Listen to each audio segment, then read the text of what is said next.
Miss Jean! Aesop's Fables, The Boy Who Cried Wolf, written by Miles Kelly, illustrated by Kate Daubney. There was once a shepherd boy called George, who tended his sheep on the hilly slopes just outside of his town. He worked all day by himself and often got lonely and bored with just his flock for company. George tried to find ways to keep himself busy. He got the sheep to jump over stile and counted them one by one, but this just made him sleepy. He even gave them funny hairstyles, but the sheep weren't impressed. Each morning, George would move the sheep from field to field so that they could graze on the green grass, but it was boring to watch them eat all day long. He was fed up of having to rescue the silly sheep from hedges and ditches.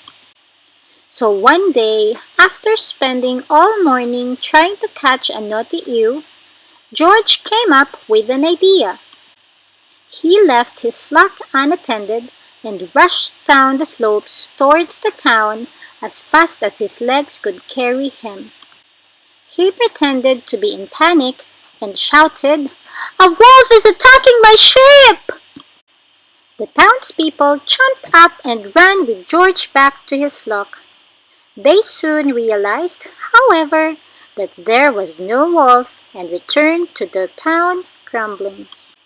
George went back to his duties for the next few days, but the weather was cold and wet. He didn't enjoy being out in the rain at all and started to think about trying his trick again. So the next morning, he ran to the town again, shouting, "Wolf! Wolf! There really is a wolf this time!" He burst into a courtroom and ran up to the judge. "You must come and help me rescue the sheep, otherwise I will lose my flock!" Again, the townspeople came rushing to help him, but when they saw there was no wolf, just like the first time, they were very cross. Soon after they left, George noticed something moving in the trees. He thought it was his eyes playing tricks, but then he saw a furry body, bright eyes, and sharp teeth. The wolf came rushing towards the sheep. They ran away as fast as they could. George waved his arms and shouted at the wolf to leave, but it was no good. So he turned and ran, crying, "Wolf!" in earnest this time. He rushed into the town calling for help, but no one would listen. He ran to the butcher, who shook his head and said, "You've lied one too many times." Then he ran to the baker, but he shook his head and sent him away. Eventually, George gave up and hurried back to his flock. Some of the sheep were missing, and the rest had scattered far and wide. The wolf was fast asleep, looking fatter than before. George shouted at the wolf to wake him and chased him away at last.